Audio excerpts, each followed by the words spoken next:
आज हम अपने सेशन में बहुत ही महत्वपूर्ण टॉपिक को क्लियर करने जा रहे हैं, जो कि है आर्टिकल नंबर 32 और आर्टिकल नंबर 226 से रिलेटेड है। और ये है कॉन्स्टिट्यूशनल रेमेडीज़ या संवैधानिक उपचार। हम सभी रिट्स को सबसे पहले तो ये जानना जरूरी है कि हमारी कॉन्स्टिट्यूशन ने, हमारे संविधान ने हमें कुछ मूल अधिकार दिए हैं। अब इन मूल अधिकारों को सुरक्षित करने के लिए हमारे संविधान ने कुछ संवैधानिक उपचार भी बनाए हैं।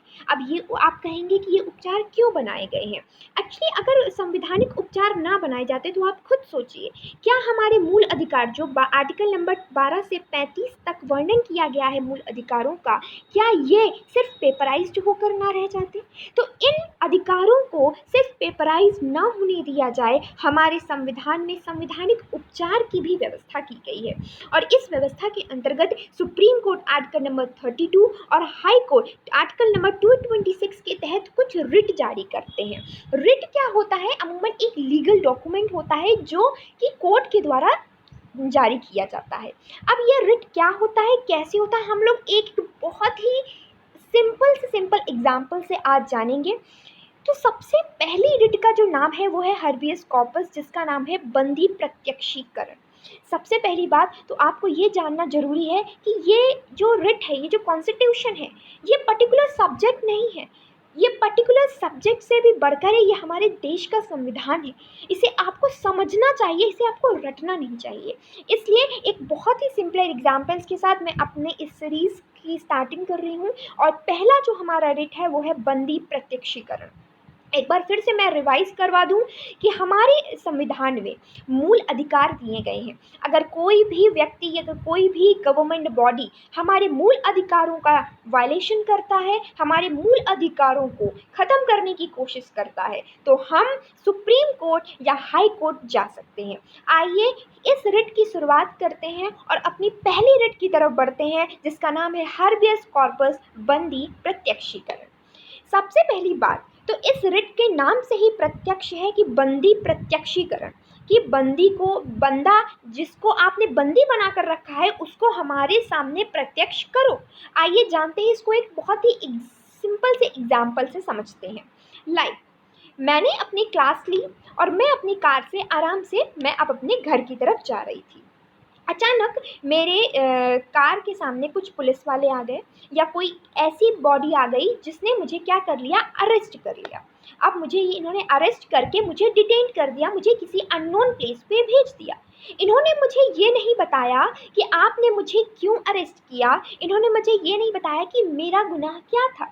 तो क्या होगा, मेरी फैमिली को ये पता नहीं कि मैं कहाँ हूँ, मेरी फैमिली को मेरे बारे में कोई जानकारी नहीं, कुछ भी पता नहीं मेरी फैमिली को। तो मेरी फैमिली से कोई भी व्यक्ति जाकर सुप्रीम कोर्ट में एक पेटिशन फाइल करते हैं और सुप्रीम कोर्ट फिर इस पेटिशन पर हर्बियस कॉर्पस जारी करती है। और वो पुलिस से पूछती है कि क्यों आप जिस भी व्यक्ति को आपने अरेस्ट किया है, उस व्यक्ति को आप तुरंत मेरे सामने प्रत्यक्ष कीजिए, आप तुरंत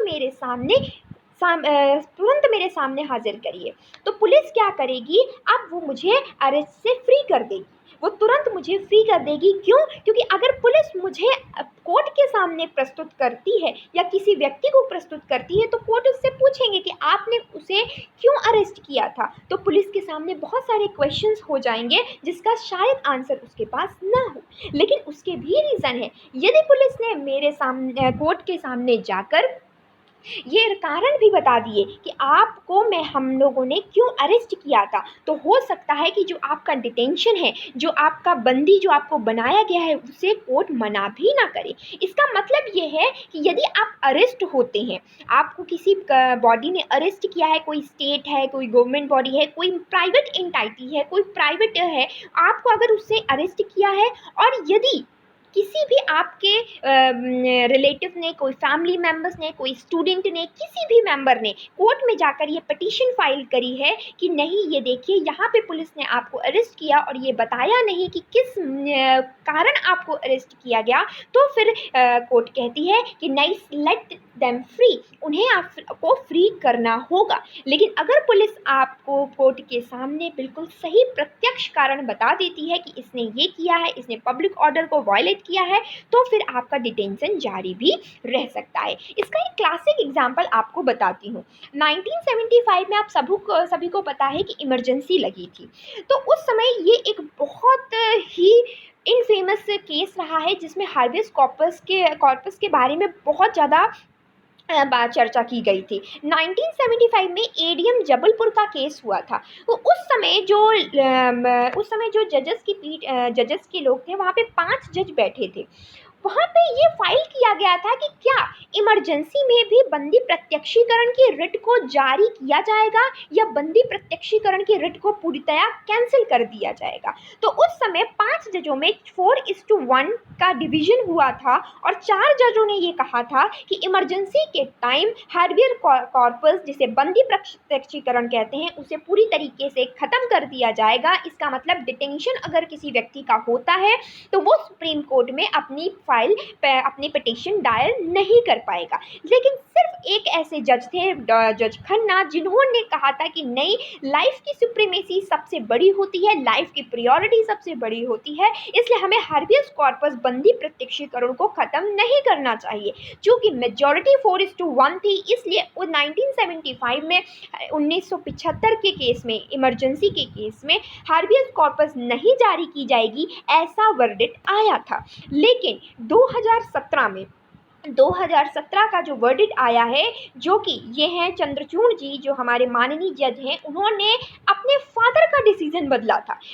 1975 में, यस, इन्हीं के फादर थे लेट चंद्रचूड़ जी, जिन्होंने 1975 में ये बोला था कि नहीं, इमरजेंसी में हार्बियस कॉर्पस को जारी नहीं किया जा सकता। लेकिन उन्हीं के वर्डिक्ट को इन्होंने बिल्कुल अलग कर दिया, बिल्कुल उलट दिया, और उन्होंने कहा कि नहीं, हार्बियस कॉर्पस बंदी प्रत्यक्षीकरण इमरजेंसी में भी जारी की जाएगी, ताकि लोगों की लाइफ सुरक्षित रहे, लोगों को बिना लीगल नोटिस के, विदाउट किसी के दबाव के, आप किसी भी व्यक्ति की लाइफ को स्नैच नहीं कर सकते आप, जब तक उसके खिलाफ सशक्त प्रूफ ना हो। तो ये चंद्रचूड़ जी हैं जिन्होंने 2017 के अपने वर्डिक्ट में ये कहा था कि अब इमरजेंसी में भी हार्बियस कॉर्पस जारी की जाएगी।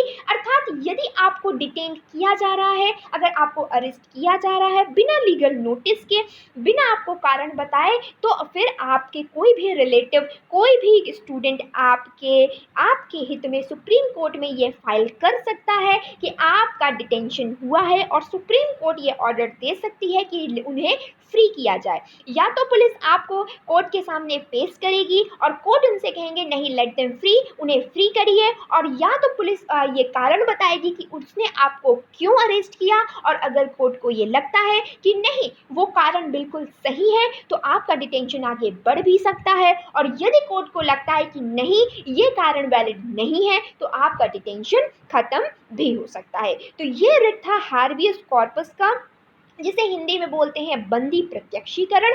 आई होप इस सिंपल एग्जाम्पल से आपको ये कॉन्सेप्ट बहुत क्लियर हो गया होगा, क्योंकि ना केवल हमें समझना है, हमें अपने चीज़ों को मेंस में आंसर भी लिखना है, वेरियस एग्जाम्पल्स के साथ आंसर लिखना है, तो आपको चीज़ों को बहुत ढंग से समझना होगा। सो आई होप आपको ये पहला बंदी प्रत्यक्षीकरण अच्छे से समझ में आया होगा। हम अपनी नेक्स्ट सीरीज़ में आएंगे मैंडमस के साथ, उसके एग्जाम्पल्स लेंगे, उसको क्लासिकल एग्जाम्पल से समझेंगे। तब तक के लिए सेफ रहिए। Thank you so much.